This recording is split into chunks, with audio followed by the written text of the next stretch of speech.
जनकपुर धाम में मधेश बालिका सम्मेलन सम्पन्न भेलै छ। जनकपुर धाम में मधेश बालिका सम्मेलन जारी है। रेप दिन महिला बाल बालिका युवा तथा खेलकूद मंत्रालय के आयोजना में विभिन्न संघ संस्था के सहयोग आ समन्वय में मधेश बालिका सम्मेलन कल गेल छ। सम्मेलन में बालिका की शिक्षा में पहुंच, सुरक्षा के अवस्था के साथ बाल विवाह मुक्त समाज निर्माण लगायत के विषय में छलफल कल जा रहा है। सम्मेलन में मध्य प्रदेश के मुख्यमंत्री सरोज कुमार यादव बालिका के ध्यान में रखकर प्रदेश सरकार बहुते अभियान आ कार्यक्रम सब संचालन करित आयल बतौलन।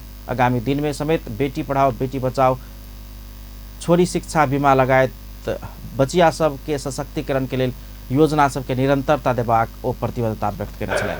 छोरीमाथि समाजमा रहेका विभेदको अन्त्य गरी सञ्चालित कार्यक्रमलाई निरन्तरता दिँदै सामुदायिक विद्यालयमा सहयोग स्वरूप उपलब्ध गराएको छ।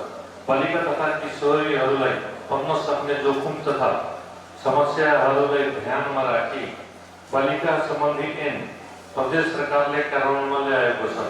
साथै लैङ्गिक नीति बाल विवाह अन्त्यको लागि 10 वर्ष र नीति बाल सहभागिता प्रवर्धनको लागि बाल सहभागिता कार्यविधि मन्त्री परिषदबाट स्वीकृत भई कार्यान्वयनमा आएको छ।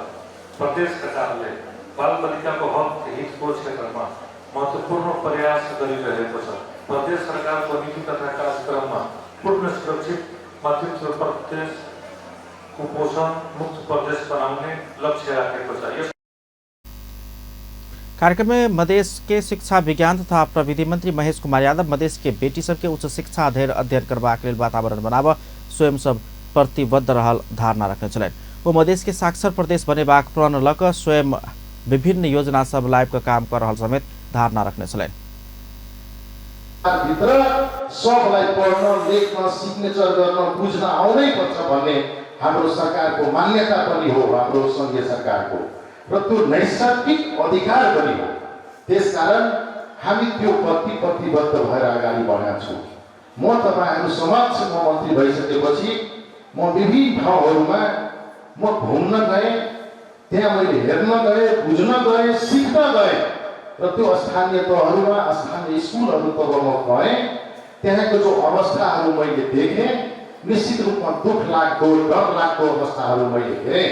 सरकारको अत्याधिक लगानी हुँदैछ, दात्री संस्थाहरूको अत्याधिक लगानी हुँदैछ। कार्यक्रम में मुख्यमंत्री यादव अपन बाल्यकाल स्मरण करत कहलन, हम जब छोट रही स्कूल पढ़त रही तो हमरा सबके क्लास में किछे छात्रा साथी सब रहे आ सेहो 8, 9, 10 पढ़त बहुते के विवाह भ जाइत सब। कार्यक्रम में सहभागी सब बालिका लक्षित एखन संचालन में रहल कार्यक्रम ओहि के उपलब्धि, चुनौती, आगामी योजना सब के विषय में चर्चा परिचर्चा केने छलन।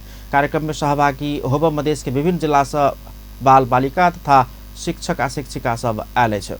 तेना विभिन्न पालिका सब प्रमुख तथा उप प्रमुख के समेत कार्यक्रम में सहभागिता है।